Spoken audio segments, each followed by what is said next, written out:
Welcome to Grab or Stab. I'm Matt McFarland. Here we grab if it's good and we stab if it's not.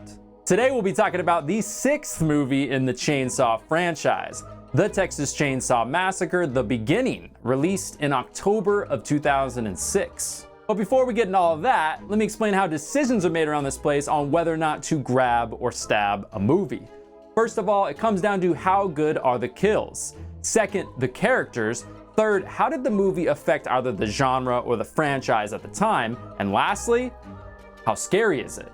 Following the 9-figure success of the 2003 remake, you could bet your ass Platinum Dunes and New Line Cinema were back again for another movie in the franchise. This wasn't the case at first though, as there were no plans to follow up with another movie. After ditching the idea for a sequel to the remake, producers Andrew Form and Brad Fuller approached famous director and owner of Platinum Dunes Michael Bay about another option. Following the 2003 movie, a large number of fans were always asking about the origin of the Slaughter family and the other unanswered questions from the film. After seeing how strong the script was by screenwriters Sheldon Turner and David J. Show, ultimately a prequel was the decision. Like the remake, the gore in this movie is unlike anything we have seen in the franchise outside of that 2003 remake.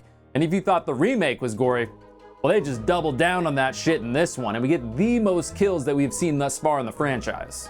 Directed by Jonathan Liebsman and co-produced again by Kim Hinkle and Tobe Hooper from the original film, serving as our prequel to the 2003 remake, The Texas Chainsaw Massacre: The Beginning gives a quick glimpse into the shitty birth of Leatherface, and the majority of this movie takes place 4 years before its predecessor in 1969. The movie follows brothers Eric and Dean, who are driving across the country to enlist in the Vietnam War. Along for the joyous ride are their girlfriends Chrissie and Bailey. After a car crash, the group unfortunately crosses paths with the Hewitt family, and as you can guess, that's when the fun begins. In this one, we get answers such as how the hell Sheriff Hoyt became the sheriff, when did Leatherface first start using his chainsaw, we find out Luda May is not actually Leatherface's mother, why the old slaughterhouse was shut down, and why the Hewitts are serial killers that like to eat people. Platinum Dunes and New Line Cinema teamed up once again on this movie and were again financially rewarded for doing so. With an October 2006 release, the movie was just in time for Halloween,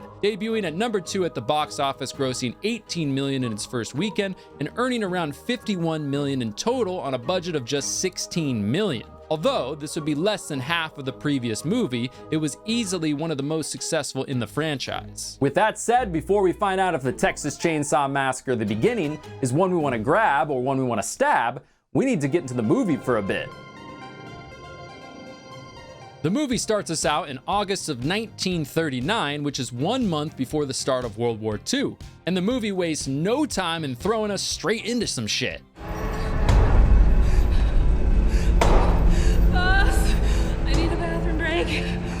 Dee's quickly regretting that lunch break Taco Bell run.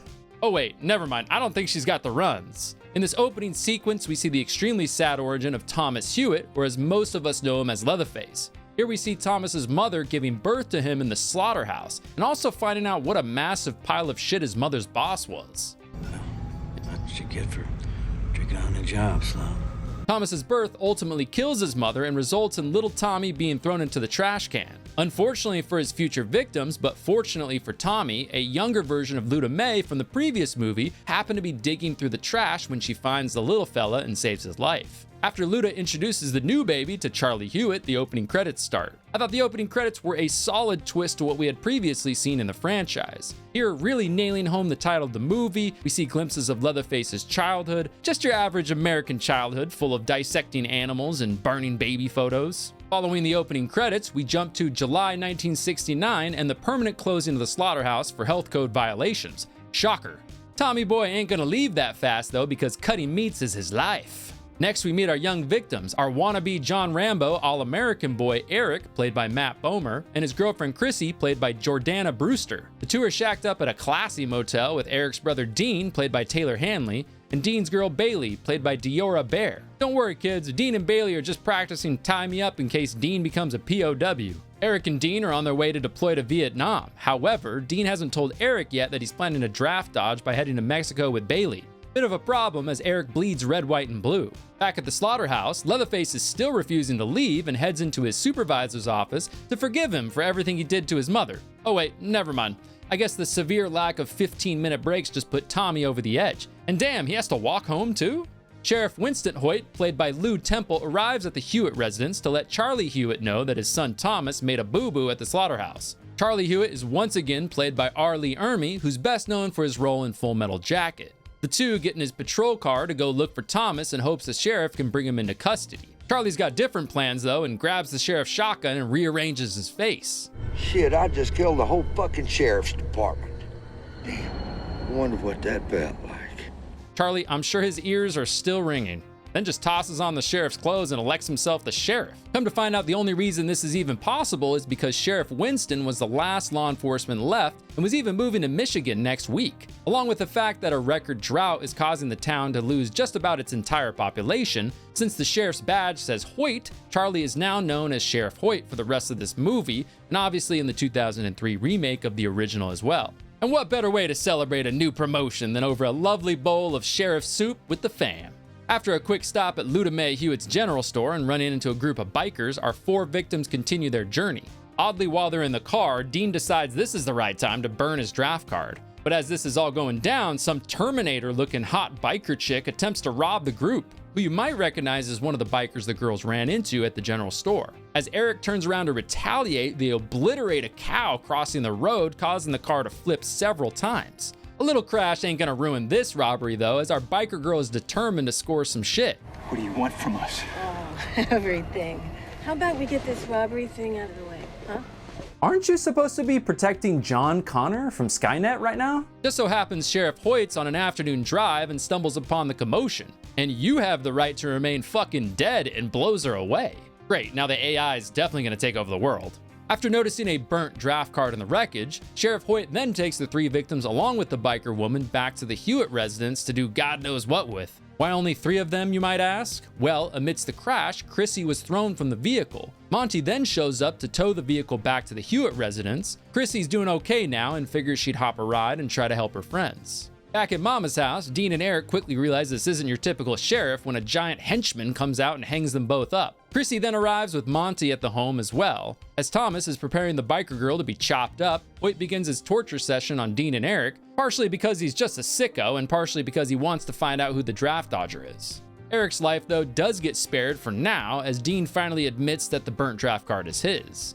As Hoyt's beating the shit out of Dean some more, we learn how the sheriff originally began eating people. Apparently, as a prisoner of war in Korea, they had to eat one of their comrades once a week to survive. Chrissie then runs from the fun house out to the road to look for help. A biker stops to talk to her, who turns out to be, no, not the lead singer from Nickelback, but one of the guys from the general store and the boyfriend of the Terminator girl. And once Chrissie tells him what happened, he's pissed and wants Chrissie to show him who took her. After Hoyt gets bored and leaves, Eric breaks free and attempts to get away with Dean, but Dean's in pretty bad shape. As Dean and Eric look for Bailey, they find out Luda and our favorite tea lady from the previous film having, well, you know, another cup of tea. But with a little surprise under the table. It's Bailey all tied up. Eric cuts Bailey free and Bailey drives off in Monty's tow truck. Not so fast though, as Leather meat hooks Bailey out of the car and drags her across the ground, very similar to the fisherman in 1997's I Know What You Did Last Summer. And that's basically the last time we see Bailey do pretty much anything other than lay down and scream for the next 40 minutes of the movie. While Eric's held up by the sheriff, Dean attempts to get away, but does as any good little victim boy would do and fucks into a random bear trap. Yikes. Which is exactly where Dean ends up spending the rest of the night. Eric though does get a roof over his head tonight, but I don't think it's gonna be cozy. As Chrissie and the biker arrive at the house, Eric's now in Leatherface's man cave. Here, Eric's getting prepped for a little weight loss procedure the Hewitts like to call tuer baissé, which is French for you're fucked. As Leatherface admires how great Eric's face will fit on his, the biker is now inside of the home, locked and loaded and ready to blast some fools. He stumbles upon poor Monty just minding his own business and blows his knee out. All the noise brings the sheriff out for some fun too. But you know damn well all this commotion's gonna attract Tommy Boy as well. So Tommy grabs his saw and heads upstairs, passing a hiding Chrissie along the way. Chrissie follows where Thomas came from and finds her man Eric in real bad shape as his arm looks like Hamburger Helper. Upstairs, Thomas pops out of the shadows and starts going toe-to-toe with the biker. The biker ultimately gets thrown on top of the chainsaw, which has yet to be turned on. As the sheriff holds him on top of the chainsaw, the sheriff really tries to use Thomas's past trauma to get him to kill this man and his beautiful set of hair. This is one of those assholes that used to fuck with you in the schoolyard, Tommy. Remembering all those times he lost in dodgeball as a kid, Thomas starts the chainsaw and then revs it up and through his body. In an extremely bloody moment, and in my opinion, one of the best kills in the franchise thus far. Well, that kill was fun, but Moonlight's a wasting and Leather's got some more work to get done. Chrissie hides as Leatherface enters the room again and figures, well, while the saw's already warmed up, I might as well use it again. Sawing straight fucking through Eric for 14 seconds of some intense sound effects and blood as it also sprays all over Chrissie, who's hiding below. Impressive how Chrissie stayed quiet during this entire sequence. Now done with the chainsaw part of the fun, Thomas then carves Eric's face off. Now, I'm not totally sure, but I believe this might be the first time Thomas wears another person's face over his own in this timeline of the franchise. He does have a mask in this movie, as you can see, but it only covers his nose and his mouth and doesn't appear to be another human skin. I like your new face. Come on, Tommy, get up here. Thomas then heads upstairs, and after taking one look at the mess Eric's in, Chrissie follows him upstairs. As Chrissie approaches the open front door with a perfect opportunity to escape, we're reminded that she's a pretty good person and someone you might be able to root for. She hears Bailey scream and her conscience tells her to try to at least save her if she can, so she stays. Poor Monty's still in bad shape from the gunshot to the knee, but that's alright because Hewitt and Thomas are here to help. And another indication this might be the first time Leatherface has worn another human mask is based off the reaction from Luda when she sees him. What's that on your face?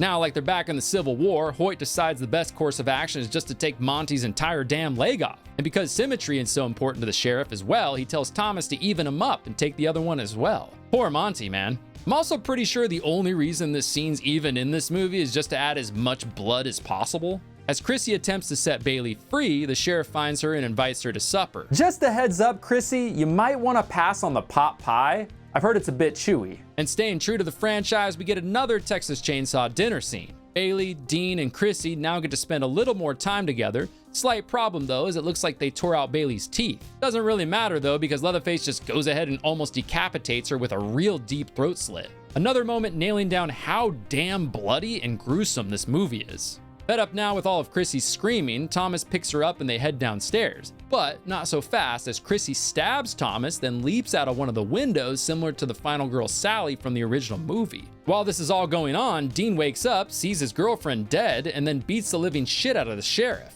Not really that important, but here we find out how the sheriff lost his teeth. With chainsaw in hand, Thomas is chasing Chrissie through the woods. The two end up at the old slaughterhouse, and in back-to-back movies, we get slaughterhouse scenes. Hell yeah! Chrissie finds the dead supervisor and his car keys. She attempts to escape, but Leather's hot on her tail. Amongst the hide-and-go-seek session, Chrissie hides in a giant pool of blood, hoping for a moment to go in for the kill. Dean arrives screaming Chrissie's name, which gives her a chance to get a slash in on Thomas's face. Right before Thomas is able to give Chrissie the saw, Dean attacks him with a hatchet to the back. But as Dean goes to help Chrissie up, Thomas puts his chainsaw through Dean's back, admires his work, then tosses him to the side like a rag doll. Chrissie bolts and finally escapes the slaughterhouse in the boss's car. As she puts some distance between her and the slaughterhouse and the Hewitts, she's relieved to see the headlights and her potential safe escape up ahead. Check the back seat, check the back seat, check the back seat, damn it! Then Thomas serves up one of the best jump scares of the movie and pops up out of the backseat, graphically plunging his saw straight through the seat and through Chrissie. But times are tough, and you know Thomas isn't gonna pass up a 3-for-1 bargain, so he causes the car to veer into the police, talking to another man in the road, crushing them both. I'm gonna go out on a limb here and say all three of them are dead. Anyone else notice how the first dead body moved from the side of the road to the middle of the road? Ending the movie with a late night walk with Tommy Boy with an earlobe-loving narration once again from our old pal John Larroquette, the voice of the original. To this day, their killing spree is universally considered one of the most notorious and perversely sadistic crimes in the annals of American history. Maybe paid in weed again like the original? Who knows? Here we are told that the Hewitt family murdered 33 people across Texas from 1969 to 1973. 33 is a good amount, but let's talk about our 4 criterias, and if the Texas Chainsaw Massacre prequel is good enough to grab or is one we want to stab. First up are the kills, and we got a lot of chainsaw action, a lot of gore, and a lot of really solid kills in this movie. Definitely one of the best movies in this franchise in this type of a category. There were a total of 11 human deaths in this movie, and my favorite would probably have to go to the Nickelback-looking biker guy who was sawed up through the body while being held down by the sheriff, R. Lee Ermey. And it was just extremely gory, extremely bloody. It was also kind of creative and funny at the same time, plus bonus points because he was a bit of an asshole. Fuck your friends. Also, while we're talking about the kills, this movie followed its predecessor very, very well. Like we talked about in the previous video, the 2003 remake was a massive trendsetter in the horror genre as far as the gore and violence goes, and inspired so many movies after it to up that gore and that violence and things like that. And this movie just took that to another notch. Like I mentioned, most kills in the franchise so far, and was definitely bloody and definitely violent. Now, I did not see this movie in the theater. I can imagine if you did, the sound effects were probably insane. The crunchiness of the kills, especially with the chainsaw, the juiciness of them, they took the sound, in my opinion, to a whole different level. And as a slasher fan, I enjoyed this movie. I enjoyed the slasher approach to it. They had enough kills, but not too many kills. It was very close to being too much blood and violence though, but it was a good amount. And I had a good time with it. I don't really think there's any way you could downvote this movie in this category. Second are the characters. Now, this is where I really thought the movie let us down. You had your final girl, Chrissie, who I didn't really ever find myself rooting for. She just constantly made stupid decisions over and over and over, which was very different than Jessica Biel's character in the 2003 remake, who was kind of a badass, who made some pretty good decisions here and there. You also had the character Bailey, who was kind of just an afterthought in the writing process. She basically just spent 3/4 of the movie like tied up in the house somewhere, just screaming. Essentially, the movie was carried by two people, Andrew Bryniarski and R. Lee Ermey. Andrew Bryniarski absolutely killed it once again as this new, more menacing Leatherface, which I really, really enjoy. And if you thought the sheriff was batshit crazy in the 2003 remake, he just goes completely off the rails in this one and really did a fantastic job. Overall, the characters just constantly making stupid decisions. I just couldn't get over that. And I know it's a horror movie. The victims are kind of supposed to just do stupid things. I mean, that is kind of just what it is. But they have to occasionally make some decent decisions to make you somewhat care about them a little bit and make it a little bit more enjoyable to me, in my opinion.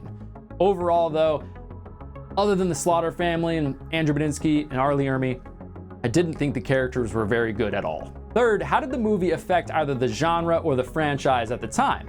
And this movie did very well financially. It did half as well as a 2003 remake, but still did very, very well financially. And of course, that means more Texas Chainsaw Massacre movies and more horror movies just in general. Now, Platinum Dunes did ditch this franchise after this movie, but I look at that as more of a creative difference or just not really knowing where to go with the franchise after this. They were probably just thinking, you know what? We made 2 movies. They did well. We did a solid job. They were pretty well received by fans. We don't really know where to go from here, so we're just gonna kind of move on. So, I think the impact overall on the genre or the franchise from this movie was a positive one because, in the end, money talks. That just means we're gonna get more Texas Chainsaw Massacre movies in the future and more horror movies. So, the impact was a positive one. And lastly, how scary is the movie? Now, a part of the reason why a lot of people think the Texas Chainsaw Massacre franchise is scary, and more specifically the original, is because it's not about supernatural events. These are events you could imagine happening to yourself or someone that you care about. Your car breaks down in the middle of nowhere, you come across some crazy family with bodies buried in the basement, and wild shit could happen to you. Now, the similarities between the iconic original movie and this one is that this movie does make you feel some kind of way. It is unsettling in a way, it's gruesome and things like that. Obviously, the violence in this movie is way different than the original. The original movie, the violence and the gore was more implied and more off-screen, and the scariness of that original was just more in just how it made you feel and the look of the movie.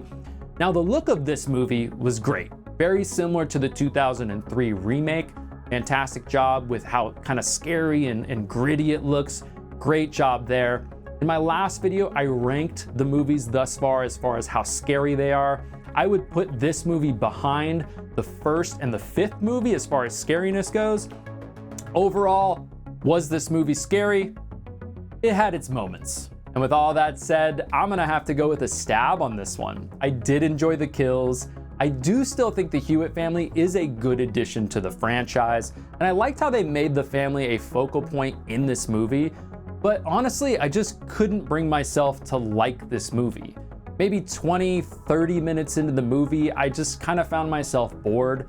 The movie was very generic in a lot of ways. The characters were not good. If the characters are not good and always make stupid decisions, but they're kind of a parody, you can laugh along with them and just kind of make fun of them the whole time, and then it's really, really entertaining in kind of a fun but stupid way.